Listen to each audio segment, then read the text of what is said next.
بسم الله الرحمن الرحيم. அஸ்ஸலாமு அலைக்கும் வரஹ்மத்துல்லாஹி வபரகாத்துஹு. அல்ஹம்துலில்லாஹ் ஸலாத்து வஸலாமு அலா ரசூலில்லாஹ் மபாத்.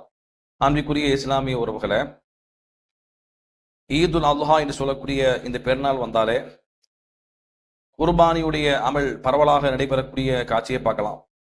இந்த குர்பானியுடைய அமலை பொறுத்தவரையில் இதில் கூட்டு குர்பானி என்று சொல்லக்கூடிய இந்த விஷயத்துல இன்றைக்கு பரவலாக மக்கள் தவறு செய்யக்கூடிய காட்சியை பார்க்கிறோம். இன்றைக்கு இந்த கூட்டு குர்பானி என்பது ஒரு மிகப்பெரிய அளவில் லாபம் பார்க்கக்கூடிய வியாபாரமாக மாறி இருக்கிறது. எந்த அளவுக்குன்னு சொன்னா, இந்த சந்தர்ப்பத்தை பயன்படுத்தி சில மோசடி பேர்வழிகள் மார்க்கத்தில் ஒரு அமலாக இருக்கக்கூடிய குர்பானி என்பது அல்லாஹ்விற்காக செய்யப்படக்கூடிய ஒரு அமல், அந்த அமலில் மக்களை ஏமாற்றி வியாபாரமாக பார்த்து அடிமட்ட ரேட்டுக்கு மாட்டி வாங்கி பேருக்கு என்ன பண்றாங்க, குர்பானி கொடுக்கக்கூடிய காட்சிகளை பார்க்கிறோம். எல்லாரையும் எப்படி சொல்ல முடியாது, அல்லாஹ்வை பயந்து செய்யக்கூடிய மக்கள் உண்டு. அல்லாஹ்வுடைய மார்க்கத்திற்காக அந்த பொருளாதாரத்தில் வரக்கூடிய லாபத்தை, அந்த மாட்டு தோல் அதன் மூலமாக வரக்கூடிய லாபத்தை எடுத்து நல்ல பணிகளுக்காக செலவு செய்யக்கூடிய மக்கள் உண்டு.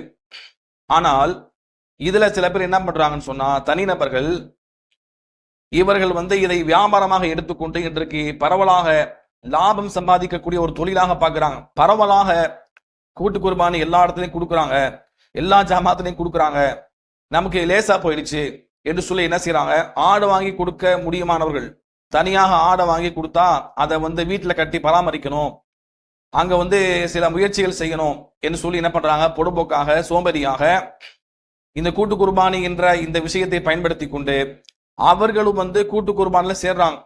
தனியாக ஆடு வாங்கி மாடு வாங்கி கொடுக்கக்கூடிய வசதி உள்ளவர்கள் தனியாகத்தான் கொடுக்கணும், அதான் சிறந்தது. நபி ஸல்லல்லாஹு அலைஹி வஸல்லம் என்ன சொல்றாங்க, ஒவ்வொரு தரமாக பிரிக்கிறாங்க. மார்க்கெட்ல முதலாவது தனியாக ஒட்டகத்தை கொடுப்பது சிறந்தது, அதுக்கு பிறகு மாடை கொடுப்பது சிறந்தது, அல்லது ஆட்டை தனியாக கொடுப்பதா சிறந்தது. இதுதான் குர்பானி என்பது. யாருக்கு கூட்டு குர்பானின்னு சொன்னா, யாருக்கு தனியாக ஆடு கூட வாங்கி கொடுக்க முடியாதோ, அந்த அளவுக்கு வசதி இல்லையோ, அவர்கள் என்ன செய்யலாம், அவர்கள் வேண்டுமானால் கூட்டு குர்பானி சேர்ந்து கொண்டு கூட்டு குர்பானி நிறைவேற்றலாம். ஆனா என்ன பண்றாங்கன்னு சொன்னா, தனியாக ஆடு வாங்கி கொடுக்கக்கூடிய வசதி உள்ளவர்களும் கூட்டு குர்பானில சேர்ந்து பேருக்கு கடமை நிறைவேற்றுறாங்க. ஆனா இப்படிப்பட்ட மக்கள், நீங்கள் முழுமையாக குர்பானிக்கான கூலி உங்களுக்கு வேணும்னு சொன்னா, அல்லாஹ்வுடைய பொருத்தம் முக்கியம்னு சொன்னா, நாம் என்ன செய்யணும், தனியாக ஆடு வாங்கித்தான் அதை பராமரித்து சில மெனக்கிட்டுத்தான் சில தியாகங்களை செஞ்சுதான் நம்ம இந்த குர்பானி கொடுக்கணும். ஏன்னு சொன்னா, இன்னைக்கு பாருங்க, குர்பானி என்பது இப்ராஹிம் அலைஹிஸ்ஸலாத்தினுடைய தியாகத்தை போற்றக்கூடிய வகையில் நிறைவேற்றப்படக்கூடிய ஒன்று. இப்ராஹிம் அலைஹிஸ்ஸலாம் என்ன பண்ணாங்க, தன்னுடைய மகனாரை, சிறு வயது பிள்ளையை அல்லாஹ்விற்காக அறுத்து பலியிடுவதற்கு துணிந்தார்கள். இப்ராஹிம் அலைஹிஸ்ஸலாம் செய்த தியாகத்தை நினைவுபடுத்தக்கூடிய இந்த அமலில் நாம இந்த தியாகம் செய்யணுமா இல்லையா? ஆடை வாங்கி அல்லது மாடை வாங்கி பராமரித்து அதை வளர்த்து பாசம் காட்டி அப்படி அறுக்கும் பொழுது தான், பாசம் காட்டி வளர்த்தப்பட்ட அந்த பிராணி அறுக்கும் பொழுது அங்கே ஒரு தியாக மனப்பான்மை வெளிப்படுகிறது. அதைத்தான் இந்த தியாக திருநாள் நமக்கு சொல்லுது. தியாக திருநாள் நல்வாழ்த்துக்கள் சொல்லி எல்லாரும் சொல்றோம். ஆனா இந்த ஆடை வாங்கி மாட்டை வாங்கி வளர்த்து மெனக்கிட்டு இந்த சிறிய தியாகத்தை கூட செய்ய முடியலன்னு சொன்னா, அப்புறம் என்ன நம்ம தியாக பெருநாள் கொண்டாடுறோம்? அப்ப எனவே தனியாக ஆடை வாங்கி மாடை வாங்கி கொடுக்கக்கூடியவங்க தனியா கொடுப்பதா சிறந்தது, முழுமையான கூலி அதான் பெற்றுத்தரும். அதே போல பாத்தீங்கன்னு சொன்னா, இந்த கூட்டு குர்பானியை பொறுத்த வரைக்கும் இன்னைக்கு பாத்தீங்கன்னா, இதுல பங்கு பெறக்கூடியவர்கள் யாருக்கு தனியா ஆடை வாங்கி கொடுக்க முடியாதோ அவங்க கூட்டு குர்பானி சேர்ந்தாங்கன்னா பேருக்கு என்ன பண்றாங்க, காசை கொடுத்துட்டு ஒதுங்கி கொடுறாங்க. அப்படி செய்யக்கூடாது. நான் எந்த மாடு வாங்கப்படுகிறது, நம்ம 7 பேருடைய அந்த காசை மட்டும் வச்சுதான் மாட்டுல 7 பேர் கூட்டு சேரலாம். ஒட்டகத்துல அதிகபட்சமாக 10 பேர் வரைக்கும் கூட்டு சேரலாம். இந்த குர்பானி கொடுக்கக்கூடியவர்கள் நம்முடைய 7 பேருடைய, இப்ப நாம 7 பேர் கொடுத்துருக்கோன்னு சொன்னா அந்த 7 பேருடைய பங்கில் மாத்திரம்தான் ஒரு மாடு வாங்கப்படுதா, இல்லைன்னு சொன்னா மற்றவங்களுடைய காசை எடுத்து போட்டு வாங்குறாங்களா, அதெல்லாம் பார்க்கணும். இன்னைக்கு பாருங்க, எல்லா மாடும் ஒரே ரேட்ல இருக்காது. ஒரு மாடு 50,000 வரைக்கும் வரும், இன்னொரு மாடு 40,000 35,000 கிடைக்கும். ஆனா என்ன பண்றாங்க, குறைவா என்ன பண்றாங்க, மற்ற பங்கில் இருந்து, குறைவா இருக்கக்கூடிய பங்குல இருந்து அதிகமா வரக்கூடிய மாட்டு ரேட் என்ன பண்றாங்க, இதுல இருந்து அதுக்கு எடுத்து போடுறாங்க. செய்யறாங்களா இல்லையா?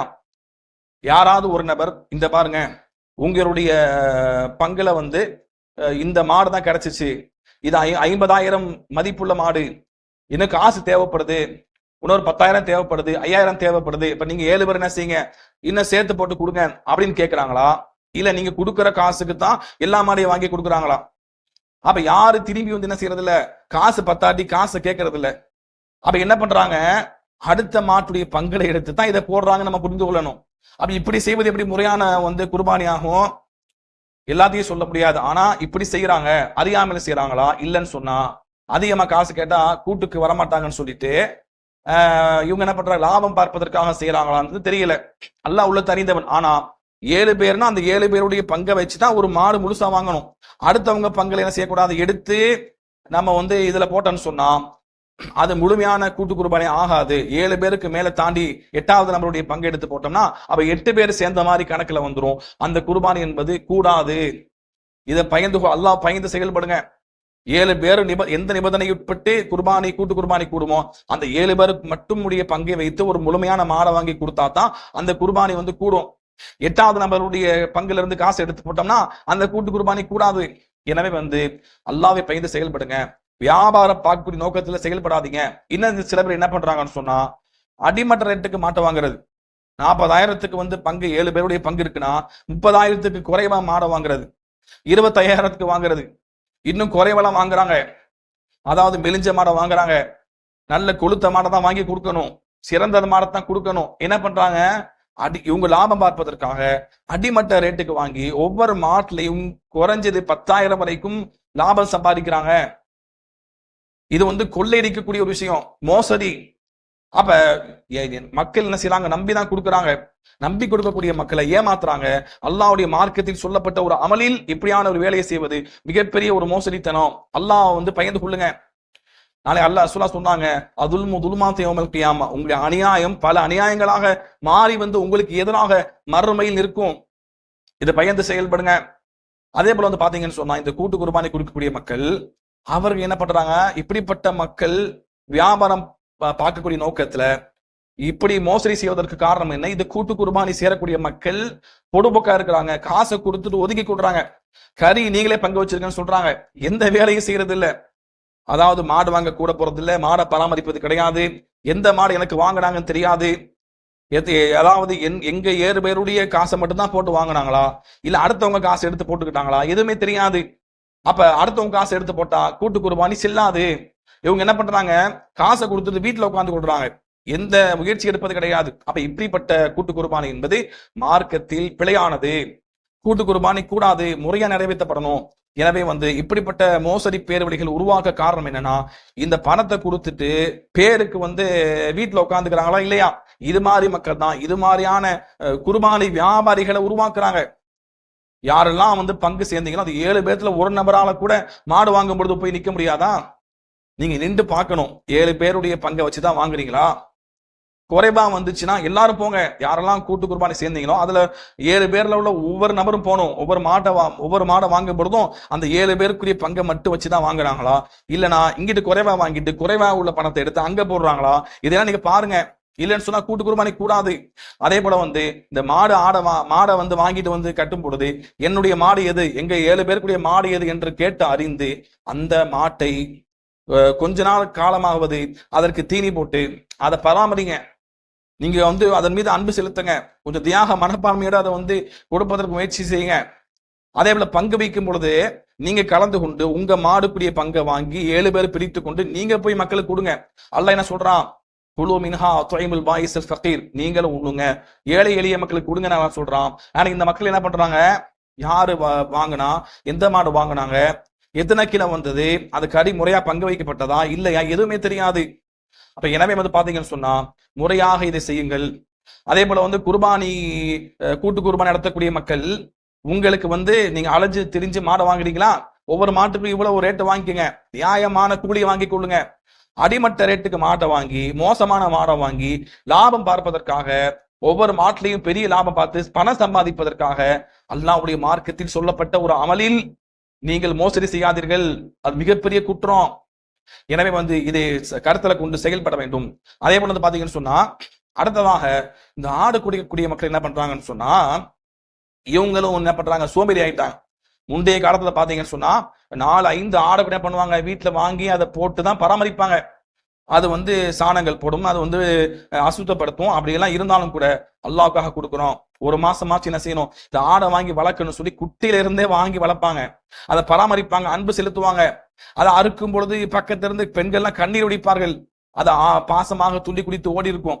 அப்ப இந்த ஆடை வாங்கக்கூடிய மக்கள் என்ன பண்றாங்க, அவங்க கூட இது மாதிரியான ஒரு தியாகத்தை செய்யாம, வளர்த்து பராமரித்து அதை கொடுத்து தியாகம் செய்யாம என்ன பண்றாங்க, இந்த ஆட்டுப்பண்ணையில வந்து நாங்க என்ன செய்யறோம், நீங்க வருஷ ஆரம்பத்துல வெறும் 6000 ரூபாய் கொடுங்க, 6000 ரூபாய் கட்டினீங்கன்னா உங்களுக்கு நாங்க குட்டியை வாங்கி நாங்களே வளர்த்து நாங்க குர்பானி கொடுக்கக்கூடிய நேரம் வரும்பொழுது நாங்க முழு குட்டியா முழு ஆடா கொடுப்போம் என்று என்ன பண்றாங்க, இப்படி ஒரு புதிதாக ஒரு வியாபாரத்தை துவங்கி இருக்கிறாங்க. 6000 கொடுத்துட்டோம்னா அந்த 6000க்கு என்ன செய்வாங்கன்னா, இவங்க வந்து குட்டியை வாங்கி அவங்களே வளர்த்து அவங்களே கொடுப்பாங்க, அவங்களே கொண்டு வந்து கொடுப்பாங்களாம். அப்ப என்ன பண்றாங்க, இது லேசா போச்சு, 20,000 30 25,000க்கு ஆடு வாங்குறதுக்கு பகரமாக ஒரு 6000 ரூபாய் கொடுத்தா போதும், அல்ல 8000 ரூபாய் கொடுத்தா போதும், அவங்களே குட்டியை வாங்கி வளர்த்து நம்ம கொடுத்துருவாங்கன்னு சொல்லி தங்களுடைய ஒரு சுயலாபத்திற்காக தாங்களுக்கு வந்து பணம் செலவழிப்பதில் கஞ்சத்தனப்பட்டு கொண்டு என்ன பண்றாங்கன்னு சொன்னா மோசடி பேர்வழிகளை உருவாக்குறாங்க. இவங்க என்ன பண்றாங்க, நம்ம கடந்த வருஷங்களை பார்த்தோம், இது மாதிரி நிறைய பேர்த்துக்கு வாக்கு கொடுத்து கடைசியில ஆடு வந்து கிடைக்காம மாட்டிக்கொண்டு பல பல மக்கள் வந்து தவிச்ச காட்சியை பார்த்தோம். இதெல்லாம் வந்து பாத்தீங்கன்னு சொன்னா இப்படி செய்யக்கூடாது. ஏன்னு சொன்னா பல வியாபாரிகள் என்ன பண்றாங்க, பல ஆட்டு பண்ணை வைத்திருக்கக்கூடிய வியாபாரிகள் இந்த ஈதுடைய பெருநாளுடைய இத காலத்தை கவனத்துல வச்சுதான் அவங்க வந்து ஆடுகளை வளர்த்து பராமரிக்கிறாங்க. பல மக்களுடைய ஆட்டுப்பண்ணை வைத்திருக்கக்கூடிய பல மக்களுடைய வியாபாரத்துல நீங்க கை வைக்கிறீங்க, பல மக்களுடைய வியாபாரத்தை குழி தோண்டி புதைத்து விட்டு அவங்களுக்கு செல்லக்கூடிய லாபத்தை எல்லாம் வந்து நீங்க வந்து அவங்க செல்லாம ஆக்கி விட்டு நீங்க என்ன பண்றீங்க, இது மாதிரியாக ஏமாற்று பேர்வழிகளுக்கு அவங்கள்ட்ட போய் காசு குறைவா இருக்குன்னு சொல்லி அவங்கள வந்து உருவாக்கி விடுறீங்க. கடைசியில் என்ன செய்வான், மொத்தமா வந்து காசு ஆடை வாங்கி கொடுக்க முடியாம கடைசியில வந்து மாட்டிக்கொண்டு குர்பானி கொடுக்கும் நேரத்துல வந்து ஆடு கிடைக்காம தேவையில்லாம மக்கள் வந்து சிரமத்துல ஆளாகிறாங்க. இப்படிப்பட்ட மக்களும் அல்லாஹ்வை பயந்து கொண்டு காசை செலவு செய்யுங்க. உங்களுக்கு வந்து முழுசா ஆடு வாங்கி கொடுக்க முடியலையா, அப்ப என்ன செய்யணும், நீங்க வந்து உங்களுக்கு கடமை இல்லை, கூட்டு குர்பானில சேர்ந்து கொள்ளலாம். அதுக்காக என்ன பண்றீங்க, லேசா 6000 கொடுத்தா 8000 கொடுத்தா அவன் என்ன பண்றான், ஆடை வாங்கி வளர்த்து கொடுத்துறான். அப்ப நமக்கு லேசா போச்சு, ஒரு ஆடு கொடுத்ததை போல நம்ம காமிச்சு கொள்ளலாம் என்று சொல்லி என்ன பண்றாங்க, இவர்களும் இப்படிப்பட்ட வேலையில ஈடுபடுறாங்க.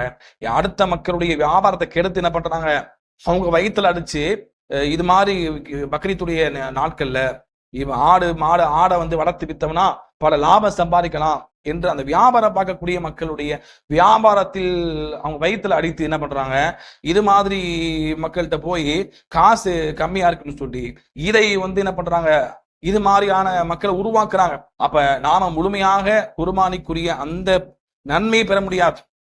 அதாவது எந்த அளவுக்கு நம்ம வந்து மெனக்கிடுறோமோ, எந்த அளவுக்கு தியாகம் செய்யறோமோ அந்த அளவுக்கு தான் நன்மையை கொடுப்பான். ஒரு நபர் முழுமையான காசை கொடுத்து முழுமையான ஆடை வாங்கி வளர்த்து பராமரித்து கொடுக்கிறாரு, அவரும் காசை வந்து பேருக்கு ஒரு 6 ரூபாய் கொடுத்துட்டு அவங்களே வாங்கி அவங்களே வளர்த்து அவங்க கடைசியில கொடுப்பாங்க, கொண்டு வந்து கொடுப்பாங்க.